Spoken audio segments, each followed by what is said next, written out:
नमस्कार दोस्तों, आपका बहुत बहुत स्वागत है हमारे इस YouTube चैनल पे, जहां हम सरकारी परीक्षाओं से रिलेटेड बहुत सारा कंटेंट लेके आते हैं आपके लिए। और उसी कंटेंट की श्रृंखला में आज की जो हमारी वीडियो है, बहुत ही एक इम्पॉर्टेंट वीडियो है, जहां हमने एक एसएससी द्वारा एक एग्जाम कंडक्ट किया जाता है, एसएससी जीडी का, जनरल ड्यूटी का।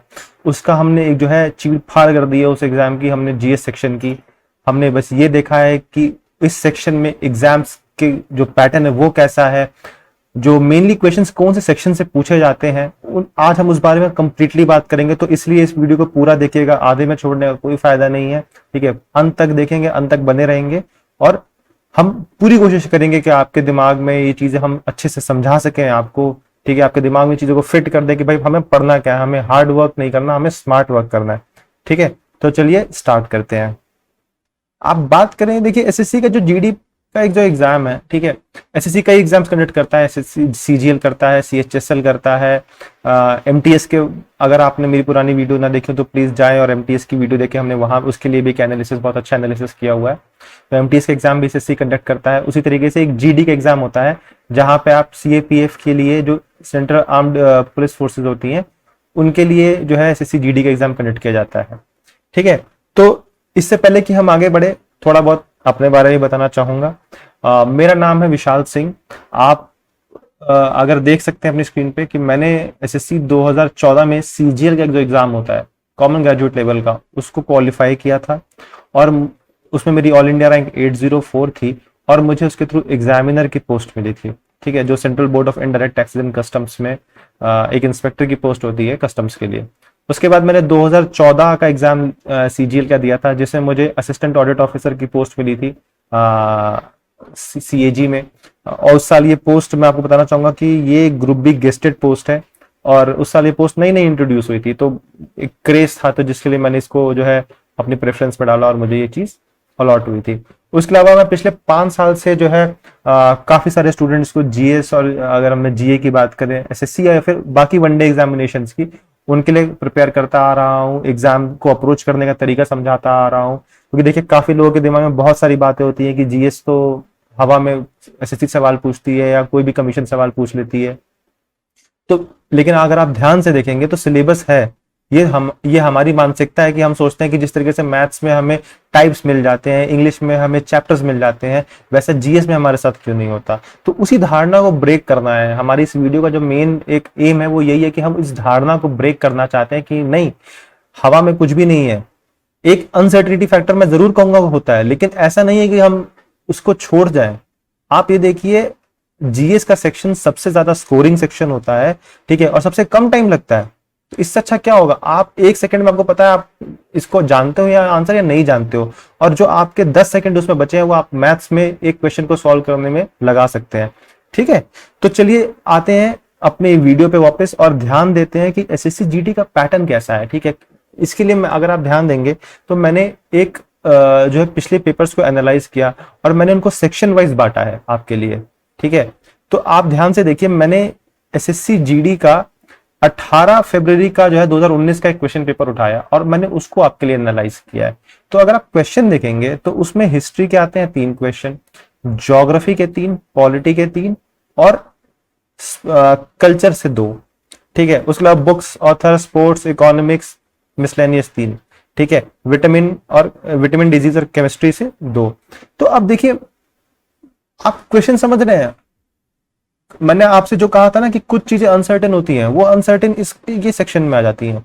जो मिसलेनियस सेक्शन है ना, वो हमारा अनसर्टेनिटी का सेक्शन है, वो आपसे कुछ भी पूछ सकता है। ठीक है, लेकिन इसको भी हम काफी हद तक, मैं सीधी बात करूंगा, आप इसको 50% तो इसको भी आप कवर कर सकते हो। किस तरीके से, अपने आप को करंट अफेयर्स के थ्रू अपडेटेड रख के। देखिए स्टैटिक नॉलेज तो आपकी यहाँ कवर हो जाती है। ठीक है, ये सब आपका स्टैटिक है। स्पोर्ट्स भी थोड़ा सा मिसलेनियस में चला जाएगा क्योंकि करंट अफेयर में आता है। अभी आपने देखा कि हमारे ओलंपिक्स में जो हमारे एथलीट्स से उन्होंने शानदार प्रदर्शन किया, तो लाजमी सी बात है कमीशन भी खुश होकर इनसे आपसे 2-4 क्वेश्चन तो पूछ ही लेगा। ठीक है, तो उसी तरीके से आप यहाँ देखिए, विटामिन और डिजीज फेवरेट क्वेश्चन है। आप कोई भी एग्जाम दे लीजिए, चाहे आप एसएससी का दे लीजिए या कोई स्टेट सबऑर्डिनेट का एग्जाम दे लीजिए, आपसे इन चीजों से सवाल आएगा ही आएगा कि भाई किस चीज की कमी से कौन सी बीमारी होती है। ठीक है, बाकी नॉर्मल तरीके से साइंस के क्वेश्चन आ जाएंगे कि फिजिक्स के लॉज हैं, उनके ऊपर सवाल आ जाएगा आपसे। बायोलॉजी में ह्यूमन बॉडी के ऊपर आ जाएगा या प्लांट किंगडम के ऊपर आ जाएगा। केमिस्ट्री में जो है देखिए मेन टॉपिक्स जो होते हैं, आपको पढ़ना क्या है, वो चीजें पढ़नी है जो आप डेली तरीके से यूज करते हैं, डेली रोजमर्रा के जीवन में यूज कर रहे हैं।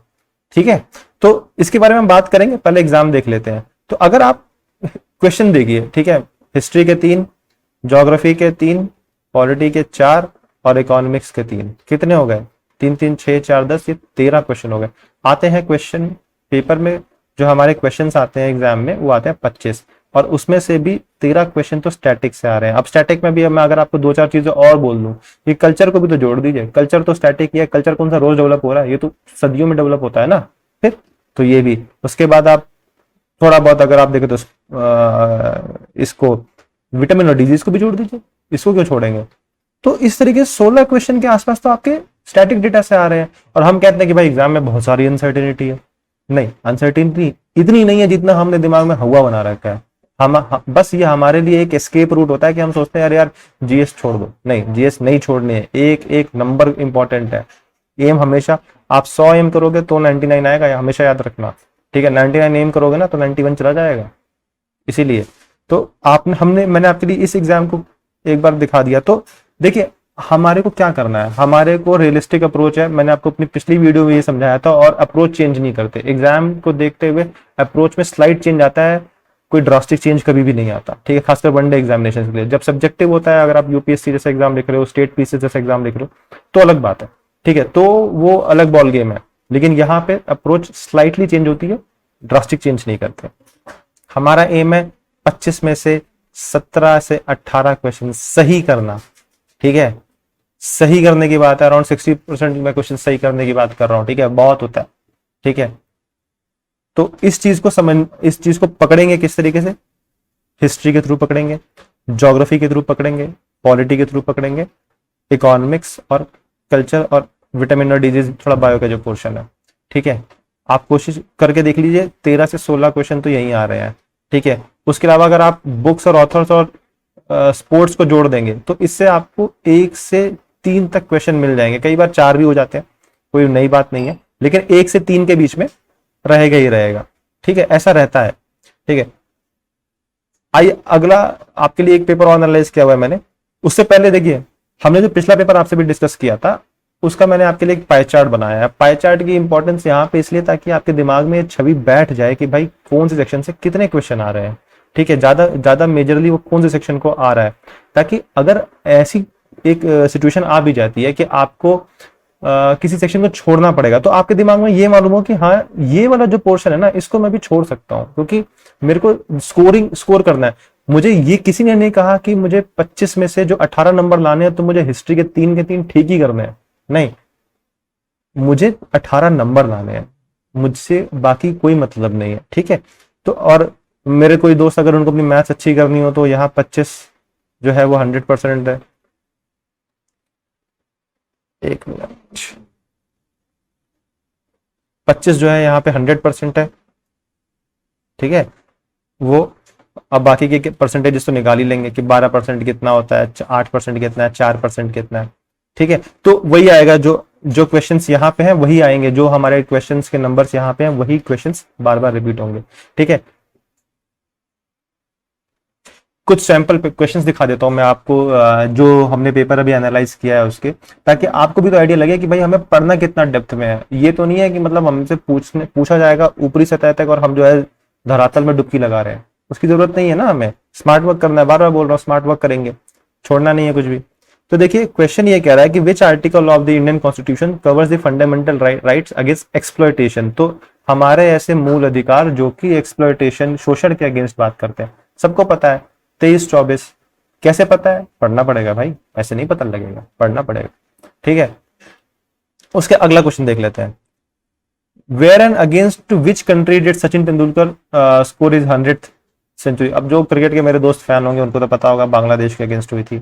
ठीक है, तो शेरे बांग्ला स्टेडियम में हुई थी, ये तो ठीक है, तो आपका अपना एक फील्ड ऑफ इंटरेस्ट होता है। उसके बाद अगर आप अगला क्वेश्चन देखेंगे, Mettur dam is built on which river and is in which state. ठीक है, तो ये कावेरी रिवर पे है। काफी लफड़ा चल रहा है इस डैम को लेकर कर्नाटका और तमिलनाडु के बीच में। ठीक है, और ये है तमिलनाडु में। और silver coin introduce by Sher Shah Suri was called रुपया।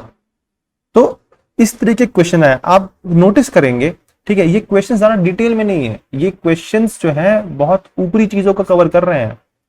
ये तो सीधा सीधा क्वेश्चन किससे आया होगा, मिसलेनियस में भी, अगर स्पोर्ट्स में भी हम करंट अफेयर में डाल देंगे, ठीक है।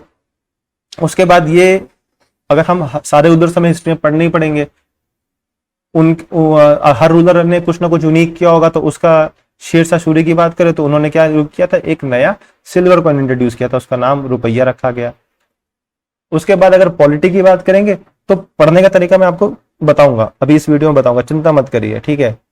तो क्वेश्चन आप देखिए, क्वेश्चन जो है ज्यादा डिटेल में नहीं जाते, क्वेश्चन आपसे वो ऊपरी सतह पे ही पूछेंगे, डिटेल में उनको पूछने कोई लॉजिक नहीं है, क्योंकि एग्जाम की वैसी डिमांड नहीं है। आगे बढ़ते हैं।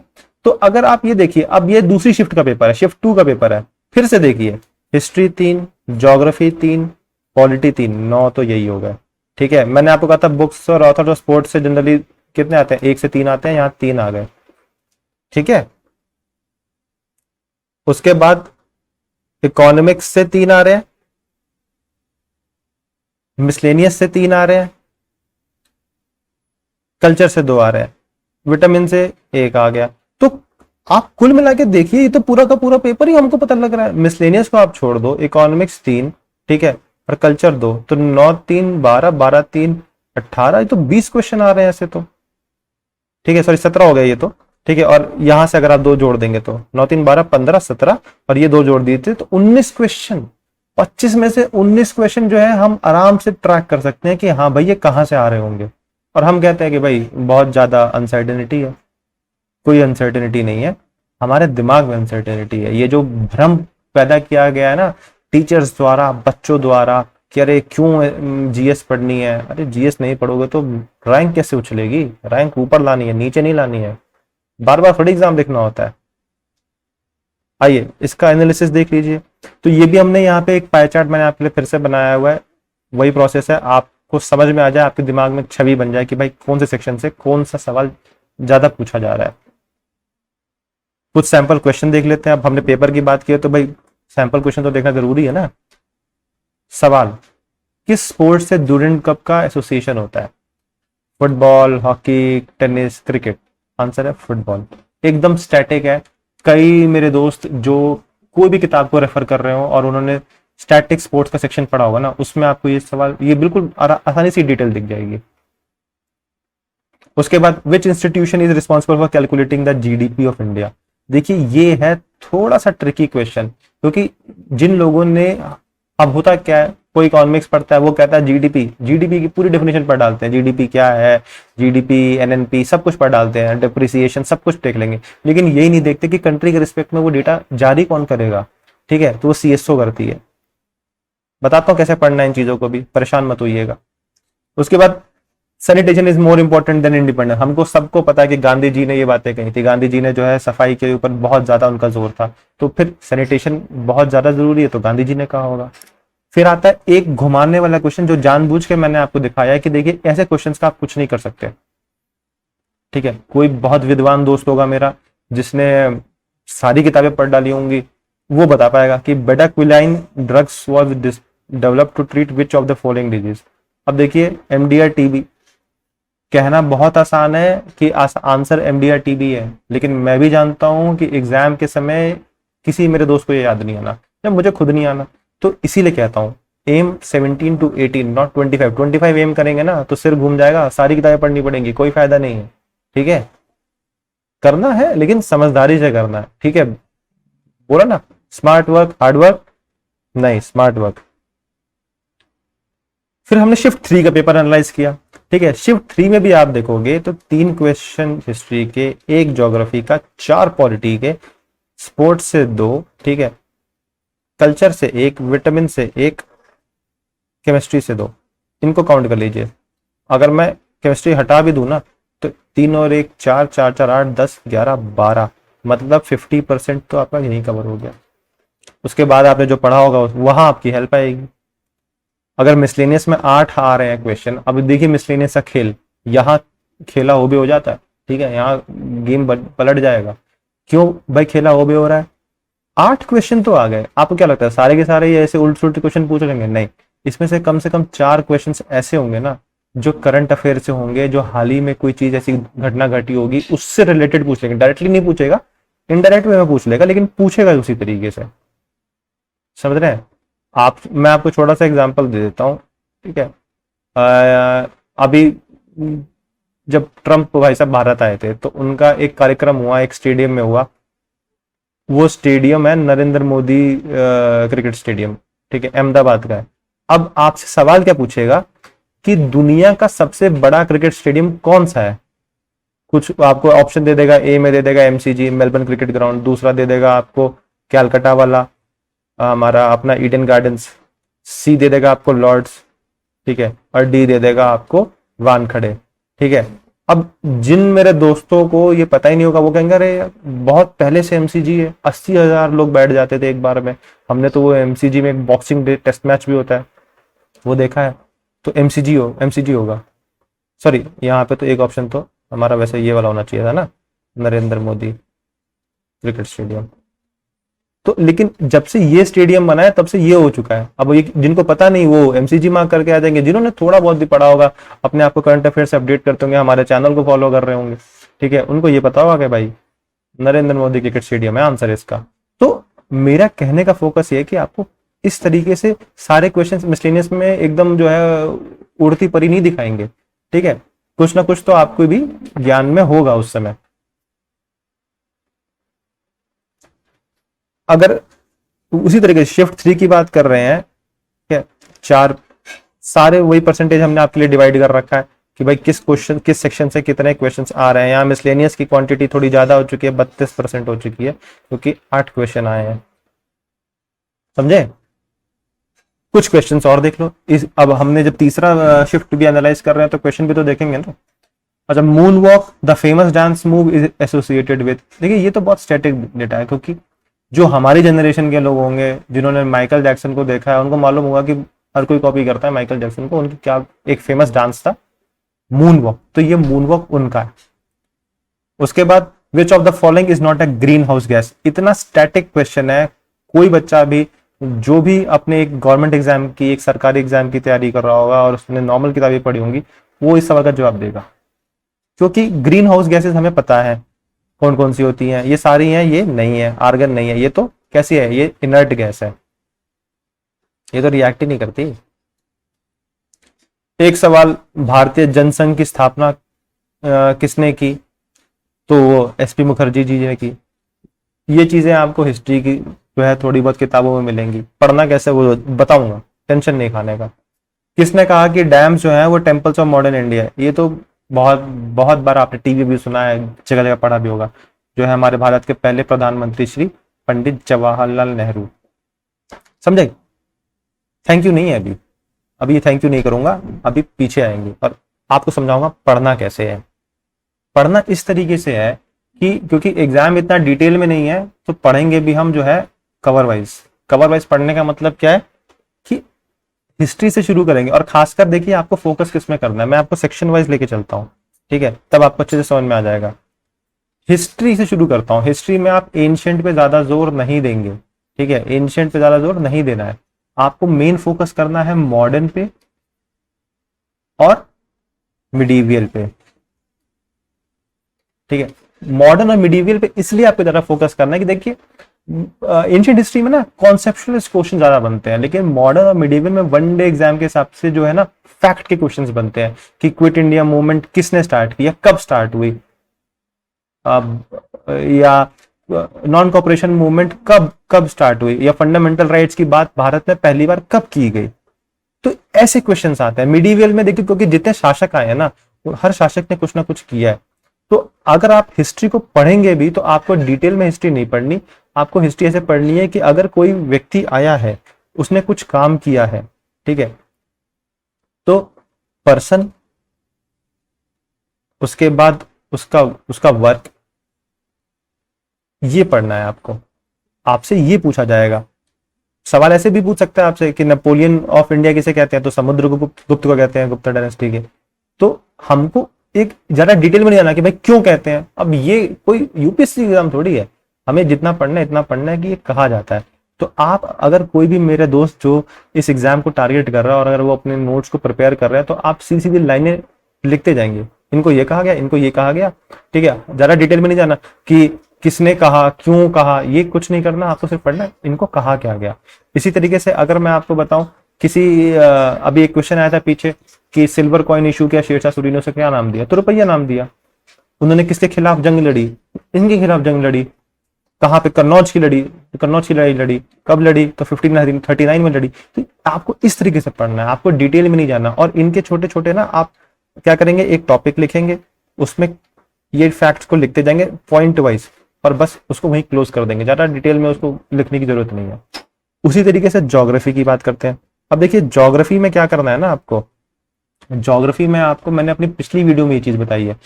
ज्योग्राफी में आपको सवाल कहाँ से आता है? रिवर से आ जाएगा, माउंटेन से आ जाएगा ज्यादातर सवाल।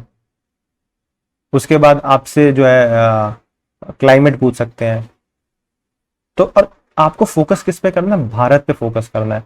तो इसीलिए आप क्या करेंगे, एक टेबल बनाएंगे जिसमें एक हेडिंग में आप लिखेंगे रिवर का नाम, उसके बाद लिखेंगे वो शुरू कहाँ से होती है, उसके बाद आप लिखेंगे वो खत्म कहाँ होती है, कहाँ गिरती है। क्योंकि आप अगर नर्मदा और तापी को देखेंगे तो ऐसी भारत की दो नदियां हैं जो अरेबियन सी में गिरती हैं।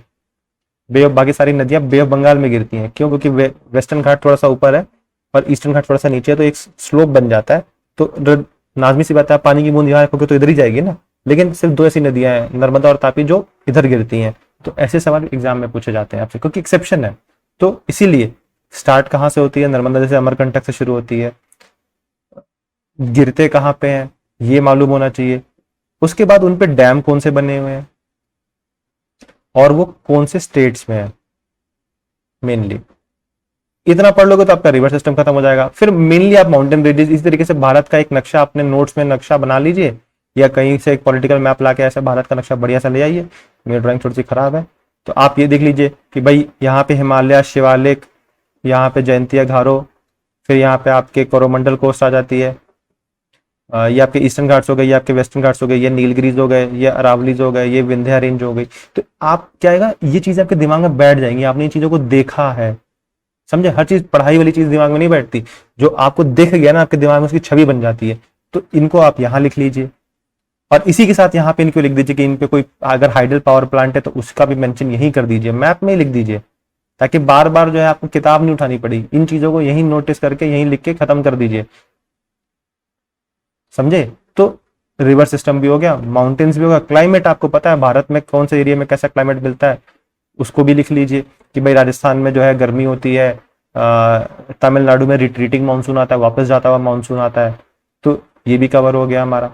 उसके बाद एक रेखा भारत से पास हो रही है, ट्रॉपिक ऑफ कैंसर, तो उसके बारे में देख लीजिए कि वो, ये बहुत ऐसा डेटा है जो एग्जाम में पूछा जाता है कि वो कौन से स्टेट से पास हो रही है, तो उन स्टेटों के नाम देख लीजिए।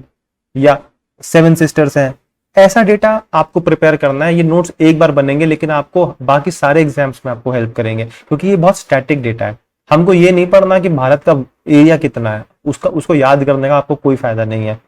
मेजर हाईवेज पढ़ लीजिए, मेजर हाईवेज कौन से कहाँ क्रॉस कर रहे हैं, आपसे पूछेगा वो ऐसे ही हाईवेज। अगर आपसे वो छोटे छोटे हाईवेज नहीं पूछेगा कि 1A कौन सा है, उरी वाला जो है जैसे, ठीक है, इतना वो डिटेल में आपसे नहीं पूछेंगे। आपसे पूछेंगे मेजर हाईवेज कौन से हैं, या मेजर हाईवेज कौन से बन रहे हैं, जैसे दिल्ली मुंबई एक्सप्रेसवे बन रहा है इस समय, वो तो इस तरीके से हमें पढ़ना है, समझे।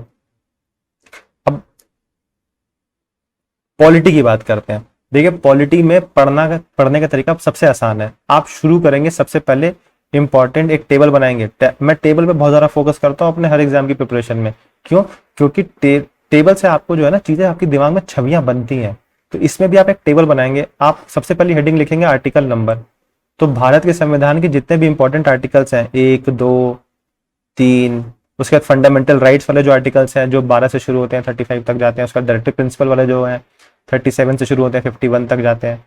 उसके बाद भारत के प्रेसिडेंट जो आर्टिकल्स है 53, 54, भारत के prime minister, council of ministers, CAG का जो आर्टिकल है, सुप्रीम कोर्ट का जो आर्टिकल है, समझ रहे हैं। तो ऐसे आर्टिकल्स, अमेंडमेंट के लिए 368 है, ऑल इंडिया सर्विस के लिए 312 है। तो ऐसे आर्टिकल्स उसमें आप लिख लेंगे, क्यों? क्योंकि ये इंपॉर्टेंट आर्टिकल्स है, आपको नहीं लिखना तो आप कोई भी एक अपनी प्रिपरेशन की जो भी किताब आप रेफर करते हैं उसमें आप देखेंगे आपको ये मिल जाएगी लिस्ट, ठीक है, उसमें क्या कहा गया है। अब आपको ये पता लग गया तो आर्टिकल नंबर्स, आपने क्वेश्चन देखा, अभी मैंने आपको क्वेश्चन दिखाया था जहां ये सवाल था कि भाई राइट अगेंस्ट एक्सप्लोइटेशन में कौन सा आर्टिकल इन्वॉल्व है, तो हमने 23-24 बोल दिया। तो ये कैसे पता लगेगा? ये आपकी लिस्ट हेल्प करेगी। उसके बाद आप एक लिस्ट बनाएंगे इंपॉर्टेंट अमेंडमेंट्स इन कॉन्स्टिट्यूशन, ये भी आपको किसी ना किसी किताब में मिल जाएगी कि जिसमें ये लिखा होगा कि भाई पहली अमेंडमेंट में ये हुआ, 22वीं अमेंडमेंट में ये हुआ, 42वीं और 44वीं अमेंडमेंट जिसको हम खुद मिनी कॉन्स्टिट्यूशन ही कह देते हैं, ठीक है। तो इनमें क्या हुआ ऐसा कि हमने ये कह दिया।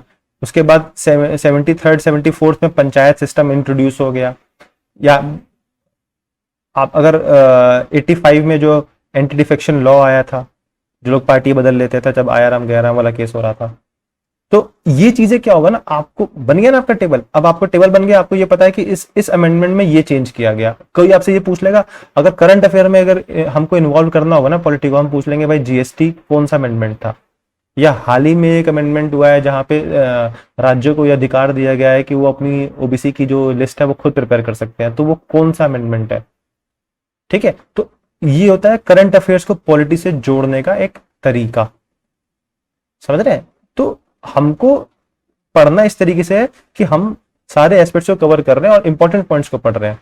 उसी तरीके से बुक्स एंड ऑथर्स की अगर आप बात करेंगे तो बुक्स एंड ऑथर्स में आपको पढ़ना है इंपॉर्टेंट ऑथर्स। सबसे पहले क्या, अगर आप फॉरेन पढ़ रहे हैं तो फॉरेन आप पढ़ेंगे जिनको अवार्ड मिले हैं, जैसे किसी को नोबेल मिला हो, किसी को बुकर प्राइज मिला हो, किसी को मैन बुकर प्राइज मिला हो, समझे। मतलब सारी किताबें पढ़ने याद नहीं, आपको याद नहीं रहेगा, तो इस तरीके से आप फॉरेन का पढ़ेंगे। इंडियंस में आप पढ़ेंगे उनका जो भारत में अवार्ड दिए जाते हैं लिटरेचर के लिए, चाहे आप ज्ञानपीठ के अवार्ड की बात करें या सरस्वती सम्मान की बात करें, तो ऐसे ऐसे अवार्ड दिए गए, तो आप इनके नाम पढ़ेंगे और ये पिछले 5-6 साल के जिन लोगों को मिला होगा वो पढ़ के जाएंगे। तो उससे होगा क्या, एक तो आपका अवार्ड भी कवर हो रहा है, दूसरी चीज पता है क्या है, आपका बुक्स एंड ऑथर्स भी कवर हो रहा है उससे। उसके अलावा जो भारत के फेमस लोग हैं, फेमस लोग में आपको क्या करना है, अगर कोई हमारे प्राइम मिनिस्टर साहब है जिन्होंने कोई किताब लिखी हो वो आप जरूर देखेंगे। हमारे प्रेसिडेंट हैं, जैसे हमारे बहुत प्यारे जो हमारे प्रेसिडेंट थे श्री स्वर्गीय एपीजे अब्दुल कलाम जी, उनकी किताब है विंग्स ऑफ फायर। क्वेश्चन आया है, आप एग्जाम उठा के देखिए, कहानी लिखी पड़ी है, यही सवाल है विंग्स ऑफ फायर किसके, इसके राइटर कौन है, एपीजे अब्दुल कलाम है। तो मैं आपको इसलिए बता रहा हूँ ये कुछ तरीके हैं जहां से आप सवाल को उठा सकते हैं, समझे। स्पोर्ट्स में आप देखेंगे, स्पोर्ट्स में आपको क्या करना है, जब एग्जाम हो रहा है उससे पिछले 8 महीने 9 महीने से पहले जो भी स्पोर्ट्स इवेंट हुए मेजर स्पोर्ट्स में, ये नहीं कि टेबल टेनिस वाला कोई स्पोर्ट है, ठीक है, स्पोर्ट्स तो वो भी इंपॉर्टेंट है लेकिन औरों के मुकाबले जो है ज्यादा प्रचलन में नहीं है भारत में। आप फुटबॉल, क्रिकेट, ठीक है, आप चाहे तो नेशनल वॉलीबॉल कौन है, नेशनल वॉलीबॉल चैंपियन कौन है, ऐसे सवाल जरूर आते हैं। या फिर कोई कोई ट्रॉफी का नाम, जैसे अभी एक क्वेश्चन हमने देखा कि भाई भाई डूरंट कप कहाँ किस खेल में खेला जाता है, तो हमें पता है क्योंकि हमने पढ़ा हुआ है, तो फुटबॉल में खेला जाता है। ऐसी संतोष ट्रॉफी की बात आएगी आपके पास पटौदी ट्रॉफी की बात आएगी कि भाई पटौदी ट्रॉफी किसके बीच में खेली जाती है और कौन से खेल से रिलेटेड है, तो भारत और इंग्लैंड के बीच में खेली जाती है, क्रिकेट में खेली जाती है। या बॉर्डर गावस्कर ट्रॉफी किस लिए खेली जाती है, ये सवाल आ सकता है। अभी हाल ही में ओलंपिक्स खत्म हुए हैं तो उनसे सवाल आ सकता है आपके पास कि हम जो है इम्पोर्टेंट किसको कौन सा मेडल मिला या इस खेल में भारत को रिप्रेजेंट किसने किया था। तो हमारा मेन फोकस यही रहेगा कि हम किसी न किसी तरीके से अपने आप को करंट अफेयर्स के साथ जोड़े इन टॉपिक्स को, समझ रहे हैं, वो बहुत ज्यादा जरूरी है। कल्चर में आप फिर से देखिए, कल्चर का भी एक तरीका बता देता हूं आपको। एक लिस्ट बनाएंगे आप, उसमें लिखेंगे स्टेट का नाम, स्टेट के नाम के बाद वहां लिखेंगे उनका फोक डांस, वहां का फोक म्यूजिक, और अगर उसके कोई वेटरन्स हैं मतलब जिन्होंने उसको प्रचलन में लेके है,